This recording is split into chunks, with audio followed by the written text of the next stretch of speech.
Okay, this is called The Parable of the Pretty Girl Kitty. And it is a story that happened in my life just recently and is still kind of happening.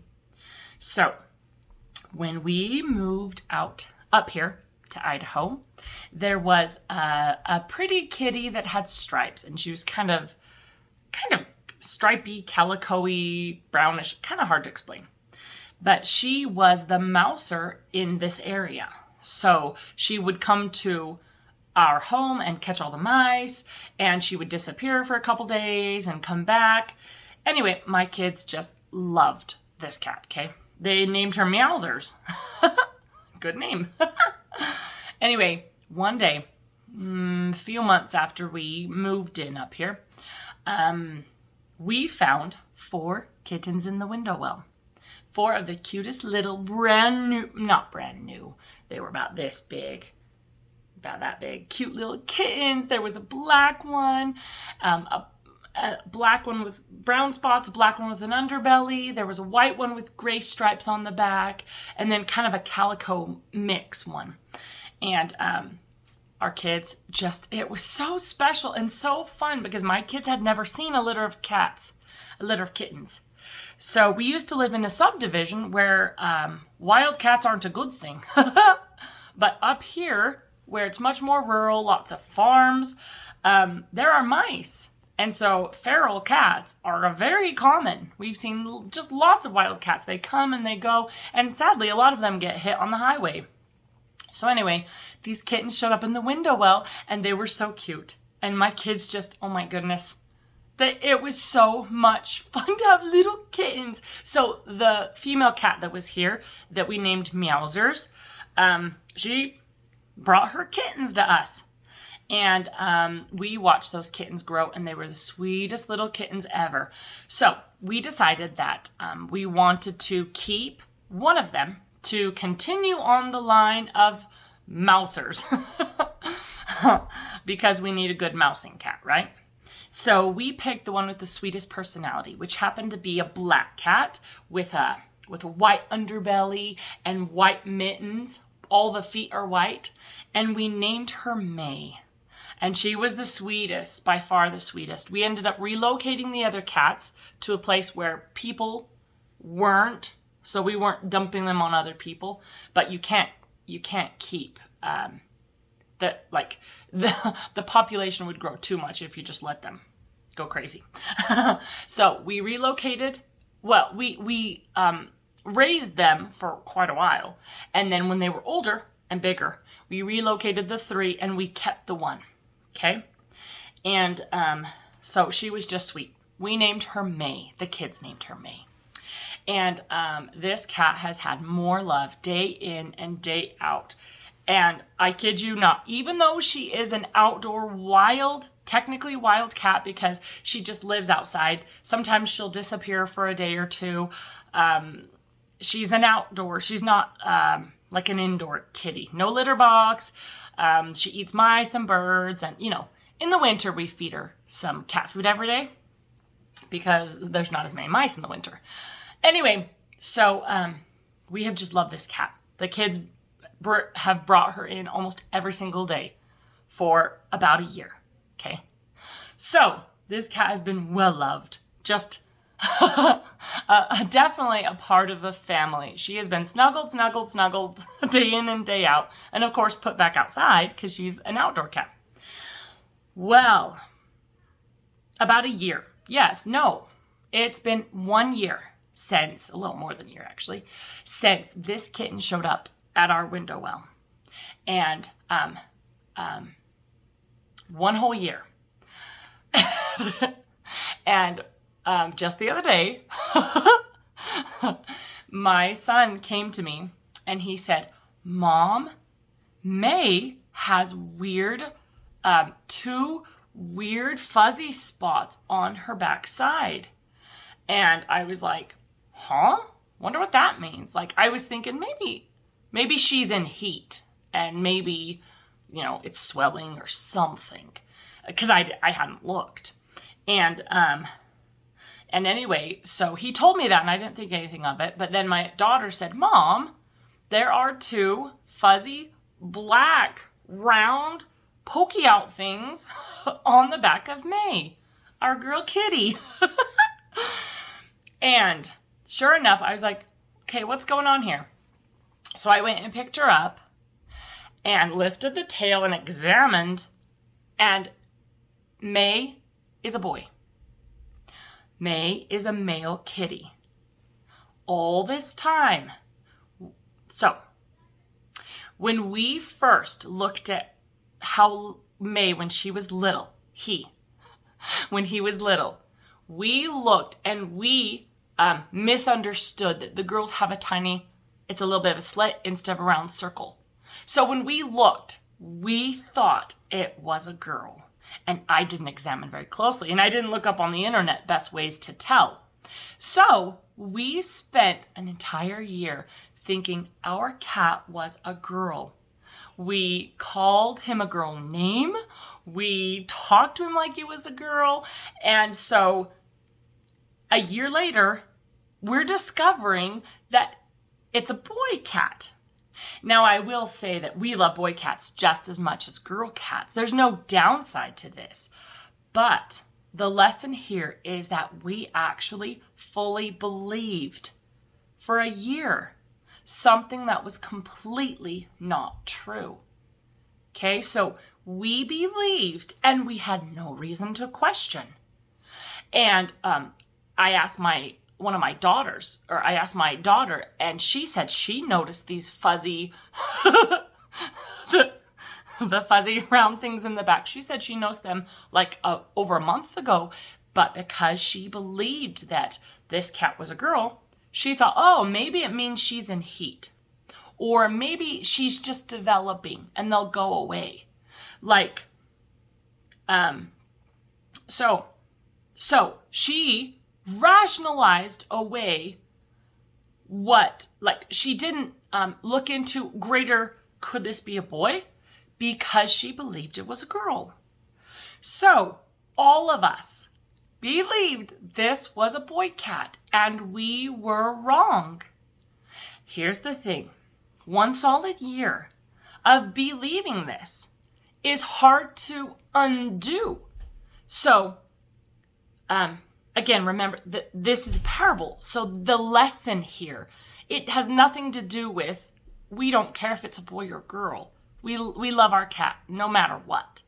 The lesson here is that we spent a chunk of time believing something fully. Believing day in, day out. Interacting with this cat, holding him, believing he was a girl. And we were wrong. The truth is that May, our pretty May, girl kitty, is a boy. And nothing can change that. Truth is truth. You can't change that. Because in the world we live, a lot of stuff is being presented to us as truth.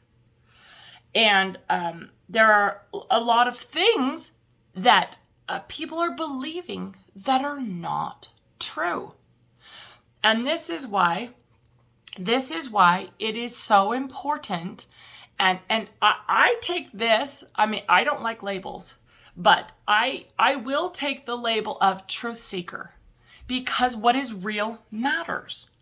I see a lot of people that are kind of pushing away things from government, things from the medical system, signs of the times that are showing the darkness and the corruption at the top of all these places.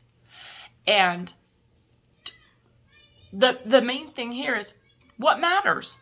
Something you have believed for a long, long time that you don't want to give up, or what's real. And this is why seeking truth is so important, because we actually do have a lot of things that we've believed. No matter where we taught it, no matter what it was about, we've believed them. And if you believe year after year after year after year, that is very difficult to question. But what matters? Can we keep pretending that cat is a girl and calling her May? No, it's a boy. We renamed him Matrix because the word May is in it, but also, the Matrix where something looks like, the Matrix where it looks like something different, but the truth is opposite of what is perceived as real. So it's like we thought May was a girl and Matrix is actually a boy. And then, of course, my son said it's a play on words. May tricks us by being a boy. So anyway, the whole thing here is looking at opening up a space to be able to open our hearts a little bit and open our minds a little bit to the fact that we may believe something very, very strongly that might not be true. We may have been taught it as a child and had repeated teachings our whole life, and then we find ourselves in our 50s and 60s and 70s or 40s, wherever you find yourself. And if that belief has been strengthened year after year after year, but if a part of it or a whole thing about a certain belief is not true, what matters most? And so that's the whole message, is opening ourselves up to truth. Opening ourselves up and being able to say, could I be wrong? Could I have been wrong? Even if everyone around me believes the same thing.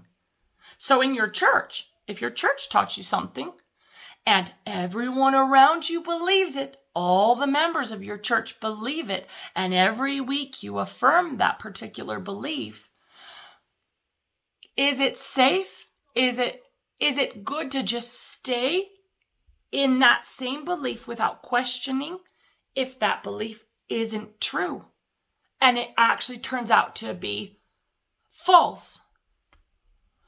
So, making a space to open our hearts and to open our minds and to question what is going on at government levels, to question the medical system. Why are we pumping poison in our veins?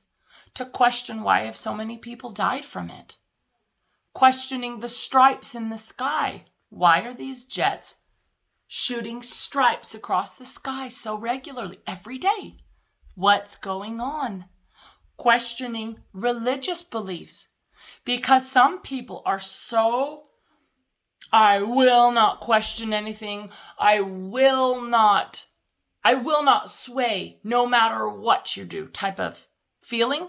So they're closed off. And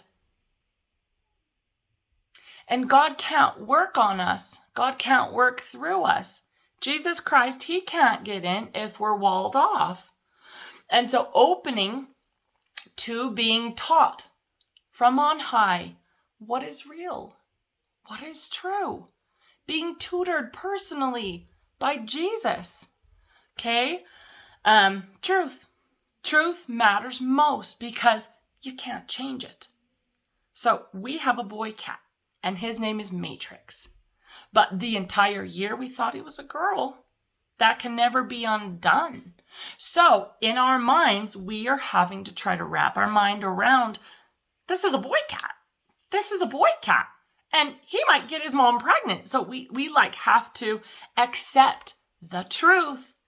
We have to accept reality, because there is a difference between a strongly held belief and what is actually real.